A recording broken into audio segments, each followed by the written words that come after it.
కాంగ్రెస్ పాలనలో విధించిన ఎమర్జెన్సీపై ప్రధానమంత్రి నరేంద్ర మోదీ ఎక్స్ వేదికగా సంచలన ట్వీట్ చేశారు. భారత ప్రజాస్వామ్య చరిత్రలో జూన్ 25 చీకటి రోజుని పేర్కొన్నారు. అత్యవసర పరిస్థితి విధించబడి 50 ఏళ్లు పూర్తయ్యాయన్న ఆయన భారత ప్రజలు జూన్ 25న సంవిధాన హత్య దివాస్గా జరుపుకుంటున్నారని రాసుకొచ్చారు. ప్రాథమిక హక్కులు నిలిపివేయబడ్డాయని, పత్రికా స్వేచ్ఛను తుడిచిపెట్టారని వ్యాఖ్యానించారు. అనేక మంది రాజకీయ నాయకులు, సామాజిక కార్యకర్తలు, విద్యార్థులు, సాధారణ పౌరులను జైల్లో పెట్టారని గుర్తు చేశారు. అప్పట్లో కాంగ్రెస్ ప్రభుత్వం ప్రజాస్వామ్యాన్ని తాకట్టు పెట్టిందంటూ మోదీ విమర్శించారు.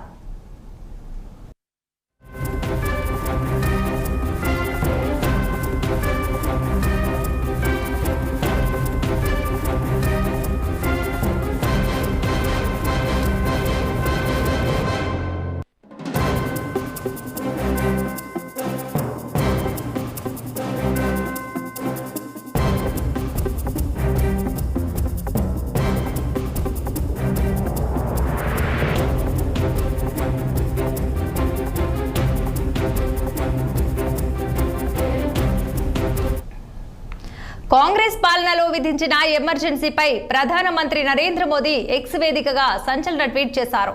భారత ప్రజాస్వామ్య చరిత్రలో జూన్ 25 చీకటి రోజని పేర్కొన్నారు. అత్యవసర పరిస్థితిని విధించబడి 50 ఏళ్లు పూర్తయ్యాయన్న ఆయన భారత ప్రజలు జూన్ 25న సంవిధాన హత్య దివాస్గా జరుపుకుంటున్నారని రాసుకొచ్చారు. ప్రాథమిక హక్కులు నిలిపివేయబడ్డాయని, పత్రికా స్వేచ్ఛను తుడిచిపెట్టారని వ్యాఖ్యానించారు. అనేక మంది రాజకీయ నాయకులు, సామాజిక కార్యకర్తలు, విద్యార్థులు, సాధారణ పౌరులను జైల్లో పెట్టారని గుర్తు చేశారు. అప్పట్లో కాంగ్రెస్ ప్రభుత్వం ప్రజాస్వామ్యాన్ని తాకట్టు పెట్టిందంటూ మోదీ విమర్శించారు.